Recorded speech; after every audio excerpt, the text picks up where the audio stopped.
Welcome students. This is the next section or next video in chapter 5, the 100 dresses part 1 is from your book First Learn. Now we already have 3 videos, might be perhaps 2 videos along with it has been already previous lesson. So this is a story about a girl named Vanda. She has been regularly teased by girls from her school to which she grew. The girl who has invented her teasing name is Peggy, and along with her another girl is there.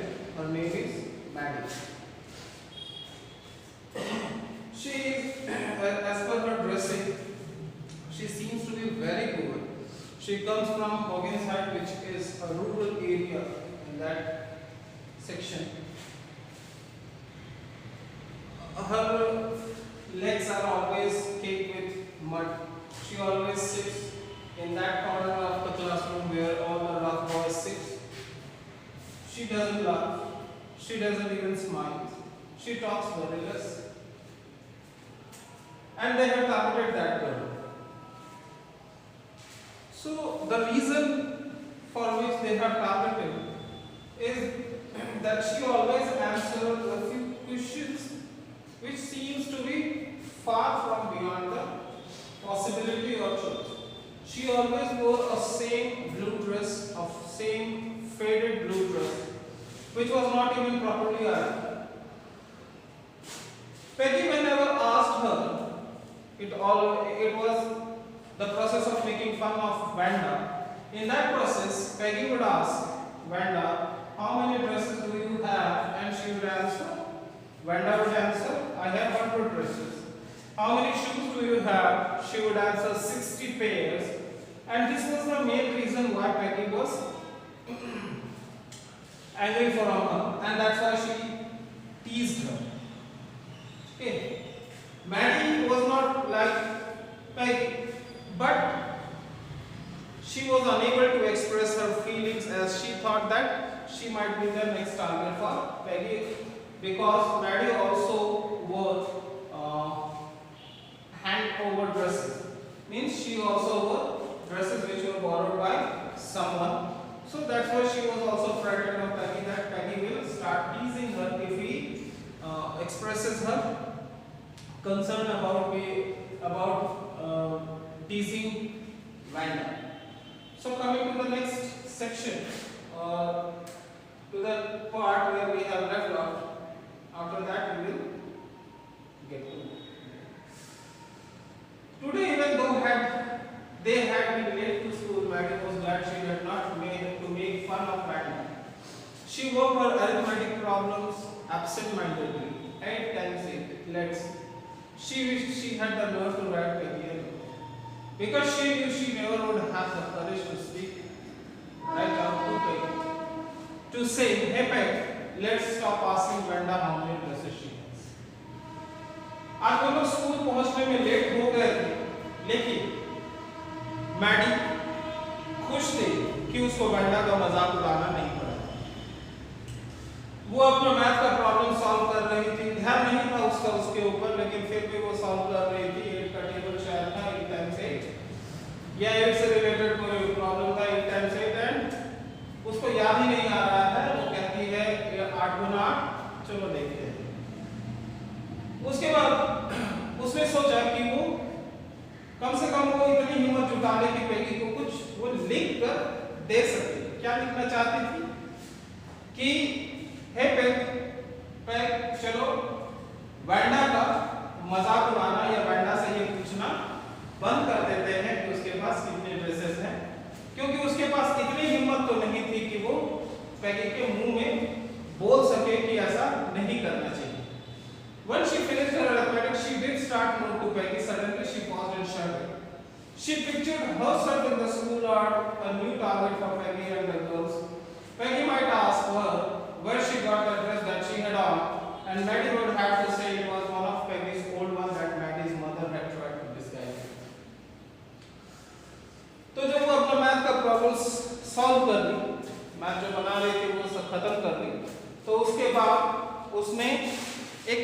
लिखने का शुरुआत भी किया। Note में वो तो शुरू में ही हमने देखा कि वो क्या लिखना चाहती थी। वो चाहती थी कि वो बोल सके कि हमें ऐसा नहीं करना चाहिए, ये गलत है, वैंडा का मजाक हमें नहीं उड़ाना चाहिए। तो वो लिखना शुरू भी, लेकिन जैसे वो लिखना शुरू की वो कल्पना करने लगी। क्या कल्पना करने लगी? कि वो स्कूल यार्ड में खड़ी है और पैगी और उसकी लड़कियों के लिए जो नया टारगेट है वो है मैडी। पैगी जो है वो उससे पूछ भी रही है कि उसको नया ड्रेस कहां से मिला है और मैडी को बताना पड़ेगा कि ये पैगी का नया ड्रेस है, जो पैगी का ही दिया हुआ पुराना ड्रेस है, जो मैडी की मां ने छुपाने का प्रयास किया है। किस तरीके से छुपाने का प्रयास किया है? New trimming so no one will, ताकि उसमें जो किनारे हैं उन किनारों में उसने कुछ नई चीजें लगा दी है उसकी मां ने, ताकि उन लड़कियों को पहचान न सके कि मैडी जो ड्रेस पहना हुआ है वो पैगी का ही पुराना ड्रेस है। ये वो कल्पना कर रही है। If only Peggy would decide her own accord to stop having fun with Wanda. Oh well, Maddie ran her hand through her short blonde hair as though to push the uncomfortable thoughts away. What difference did it make? तो Maddie जो है वो अब सोचती है कि नहीं, अब पैगी का अपना फैसला है। वो जब सोचेगी कि वेंडा का मजाक नहीं उड़ाना है तो ही ऐसा हो पाएगा। उसके बाद मैडी जो है अपने ब्लॉन्ड हेयर, ब्लॉन्ड मतलब वो जो सफेद बाल होते हैं, ब्लॉन्ड हेयर के बीच में से वो अपने हाथों को घुमाती है ताकि जो सोच रही है वो उसके दिमाग से निकल सके, उसका ध्यान हट सके, और सोचती है कि इससे क्या फर्क पड़ता है। Slowly Maddie tore into bits the note she had started. She was Peggy's best friend and Peggy was the best liked girl in the whole room. Peggy could not possibly do anything that was really wrong, she thought. तो वो मन ही मन सोचती है कि इससे क्या फर्क पड़ता है कि वो क्या उसके साथ क्या हो रहा है वैंडा के साथ। उसके बाद मैडी जो है जो नोट लिखी थी वो धीरे धीरे उसको फाड़ देती है और वो पैगी की सबसे अच्छी दोस्त पैगी उसके बाद क्लास का सबसे बेहतरीन और सबसे ज्यादा पसंद की जाने वाली लड़की थी। पैगी जो है वो कुछ भी गलत ऐसा नहीं कर सकती थी, जो कुछ भी ऐसा नहीं कर सकती थी जो गलत है, उसने ये सोचा। उसके बाद का नेक्स्ट पैराग्राफ है, As for Wanda, she was just some girl who lived up on Pakistan and stood alone in the schoolyard. She scarcely ever said anything to anybody. Wanda जो है, अगर एक लड़की के तौर पे देखा जाए तो वो वॉकिंग साइड में रहती है, स्कूल में अकेले रहती है, उसने शायद ही किसी से कभी कुछ कहा।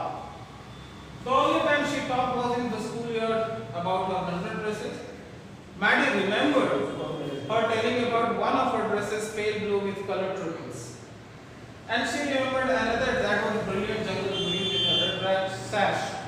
It would look like a Christmas tree in that the girl had said in children meditation. और उसे जब पहली बार बात करते हुए या इकलौता बार वो बात करती थी तब जब उसके 100 ड्रेसेस के बारे में उससे कुछ पूछा जाता था। मैडी याद करती है कि वो अपने एक ड्रेस के बारे में बता रही थी जो हल्के ब्लू रंग का है और उसके किनारे जो हैं वो अलग अलग रंगों से ट्रिम किए गए हैं। उसे एक और ड्रेस के बारे में याद है जो एकदम जंगल की तरह हरा है और उसके ऊपर लाल रंग का सैश यानी ऊपरी हिस्सा जो ड्रेस का है वो लाल रंग का है। और जो लड़कियां उस ड्रेस का डिस्क्रिप्शन सुन रही थी वो लड़कियां जो है वो एक मजाकिया लिहाज में प्रशंसा करते हुए कहती है कि तुम तो उस ड्रेस को कोई पहनेगा तो वो तो क्रिसमस ट्री की तरह दिखाई देगा, क्योंकि वो नीचे हरा था और ऊपर लाल। Thinking about Wanda and her 100 dresses all lined up in the closet, Maddie began to wonder who was going to win the drawing and coloring contest. Wanda और उसके 100 ड्रेसेस जो कि क्लोजेट में बंद थे, उसके बारे में सोचते सोचते मैडी अचानक से सोचने लगती है कि जो ड्राइंग और कलरिंग कॉन्टेस्ट हो रहा है स्कूल में उसको कौन जीतेगा। For girls this contest consisted of designing dresses and for boys of designing motorboats। और ये जो कॉन्टेस्ट था इसमें लड़कियों के लिए जो था सब्जेक्ट वो था ड्रेसेस डिजाइन करना और लड़कों के लिए था मोटरबोट ड्राइंग करना। Probably Peggy would win the girls medal. Peggy drew better than anyone else in the room. At least that's what everybody thought। और शायद पैगी लड़कियों का मेडल जीतेगी क्योंकि पैगी किसी से भी बेहतरीन ड्राइंग उस रूम में बनाया करती थी।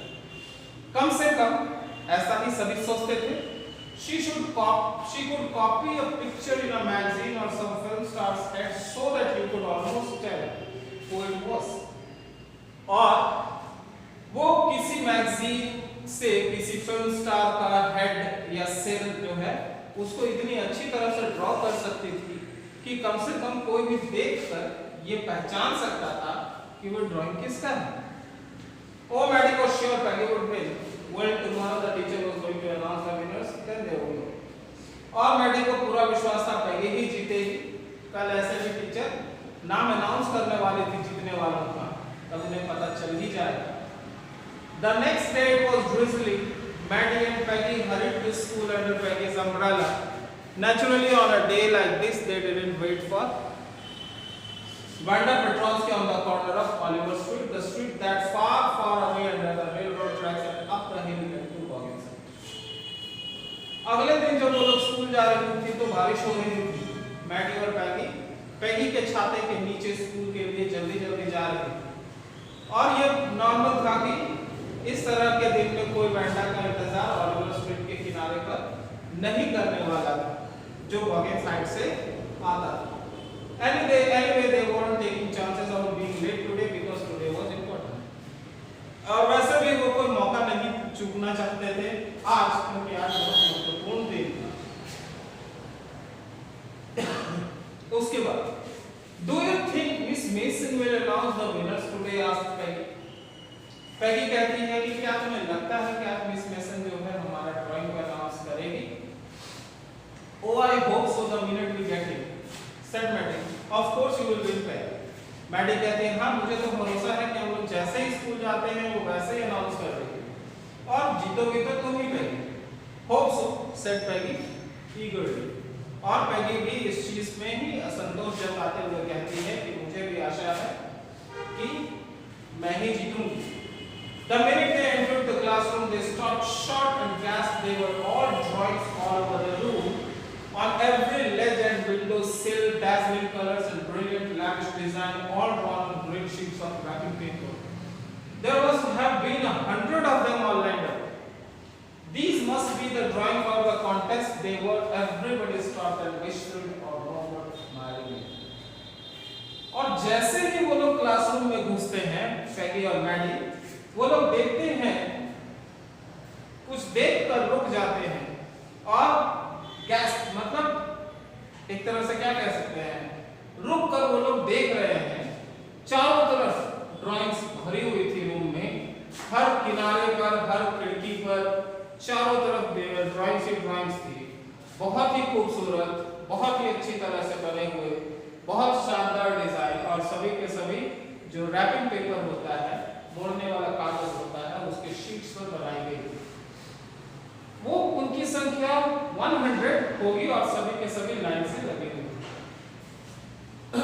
ये सभी ड्राइंग्स ऐसे ये लोग सोच रहे हैं कि शायद ये ड्राइंग्स उन लोगों ने बनाया है जिन्होंने कॉन्टेस्ट में पार्टिसिपेट किया था और सभी को वो रुक कर उस ड्रेस को देखते थे, उन डिजाइन को देखते थे और एडमायर कर रहे थे, प्रशंसा कर रहे थे। As soon as the class had assembled, Miss Mason announced the winners. Jack Bagwell had won for the boys, she said, and his design for outboard motor was an exhibition in room 12 along with the sketches by all the other boys। और जैसे ही class का शुरुआत हुआ, miss mason ने announce किया कि Jack bagels किसी लड़के का नाम है, वो बॉय के तरफ का जो कॉन्टेस्ट था वो जैक बैगल्स ने जीता है, और क्योंकि उसने बहुत ही अच्छा आउटबोर्ड मोटर का डिजाइन बनाया है जो कि रूम नंबर 12 में लगा हुआ है। उसके साथ साथ वो डिजाइन्स, वो ड्राइंग्स भी लगी हुई हैं जो बाकी लड़कों ने बनाया है। As for the girls, she said, although just one or two sketches were submitted by most, one girl and room 13 should be proud of her. This one girl actually drew 100 designs, all different and all beautiful. और लड़कियों के लिए कहा जाए तो अधिकतर लड़कियों ने अपने ड्राइंग कॉन्टेस्ट के लिए 1 या 2 ड्राइंग्स ही सबमिट की थी, लेकिन रूम 13 को उस पर गर्व होना चाहिए एक लड़की पर जिसने 100 डिजाइन्स बनाए हैं, सभी के सभी अलग है और सुंदर है। In the opinion of the judges, any one of the drawings is worthy of winning the prize. I am very happy to say that Wanda Petronsky is the winner of the girls medal. और जो जजेस थे, जो लोग फैसला ले रहे थे कि कौन विनर है, उन लोगों के हिसाब से इनमें से कोई सा भी ड्राइंग अकेले प्राइज जितवाने के लिए काफी थी। और मुझे इस बात की खुशी हो रही है ये अनाउंस करते हुए कि लड़कियों के सेक्शन का जो मेडल है वो वांडा पेट्रोंस्की को जाता है। Unfortunately, Wanda has been absent from school for some years and is not here to receive the applause that is due to her. Let us hope she will back tomorrow in her class who will fight around and move quietly and look at the exquisite drawings. बदकिस्मती है कि Wanda कुछ दिनों से school नहीं आ रही है और वो यहाँ पर अपना जो तारीफ है वो प्राप्त करने के लिए मौजूद नहीं है। आशा है कि वो कल आ जाएगी। चलिए अब आप लोग इधर उधर घूमकर उसके जो ड्राइंग्स है उनको देख सकते हैं। The children burst into applause and even the boys were glad to have a chance to stamp on the floor, put their fingers in their mouth and whistle, though they were not interested in dresses. जो बच्चे हैं उस class के वो लोग भी ताली बजाने लगे। यहाँ तक कि जो लड़के थे उनको भी अपना पैर जमीन पर पटकने का मौका मिल गया। उन्होंने अपनी उंगलियां मुंह में डाली और सीटी बजाई, जबकि उन्हें ड्रेसेस में कोई इंटरेस्ट नहीं था। Look back, whispered Maddie. That's that blue one she told us about. Isn't it beautiful? Maddie पैगी की ओर देखते हुए कहती है कि देखो पैगी, वहाँ वो ब्लू वाला ड्रेस है जो उसने हमें बताया था, वो सुंदर है ना? Yes, said Peggy, and here is that green one. Peggy कहती है हाँ, और वो देखो वो ग्रीन वाला वो, and I thought I could draw. और Peggy कहती है कि और वो ग्रीन वाला देखो और मैं सोचती थी कि मैं ड्राइंग कर सकती हूँ। तो इस सेक्शन में हम देख क्या रहे हैं कि पैगी और मैडी आपस में, पहले तो मैडी ने सोचा है कि वो मना करेगी पैगी को उसका मजाक उड़ाने के लिए, उसको डायरेक्ट बोलने का हिम्मत नहीं है, इसलिए उसने लिख कर देने का सोचा है। लेकिन लिखते लिखते उसकी हिम्मत टूट जाती है क्योंकि उसे डर है कि कहीं अब उसका मजाक उड़ाया न जाने लगे, क्योंकि वो भी ड्रेसेस मांग कर पहना करती थी। उसके बाद मैडी इस बात के बारे में सोचने लगती है कि ड्रेसेस का जो कॉन्टेस्ट है वो कौन जीतेगा। लड़कियों के लिए टॉपिक था ड्रेसेस डिजाइन करना, और वो लोग जब अगले दिन जाते हैं तो वो लोग पाते हैं कि उनका पूरा कमरा नंबर 13 जो है वो ड्रेसेस से भरा हुआ है, ड्रेसेस के डिजाइन से भरा हुआ है, जो कि पेपर पे बनाई गई थी, रैपिंग पेपर पे। वो ड्रेसेस काफी अच्छी हैं। टीचर अनाउंस करते हुए बताती हैं कि जजेस के अनुसार इनमें से कोई भी ड्रेस जो है अकेले प्राइज जीतने के काबिल था, और ये सारी की सारी 100 ड्रेसेस डिजाइन जो है वो वांडा पेट्रोंस्की के द्वारा सबमिट की गई है, और वही विनर भी है। उसके बाद मैडी और पैगी आपस में बातें कर रही हैं कि वो जो ड्रेसेस के बारे में डिस्क्राइब किया करती थी, डिस्क्रिप्शन दिया करती थी पहले कि ये ब्लू कलर का या ग्रीन और रेड वाला, ये सारे ड्रेसेस जो पहले आई थी, उन ड्रेसेस को उनके ऊपर नजर पड़ती है और वो कहती है कि पैगी कहती है कि मुझे लगता था मैं ड्रॉ कर सकती हूँ। That's all for today. next video will follow. Thank you.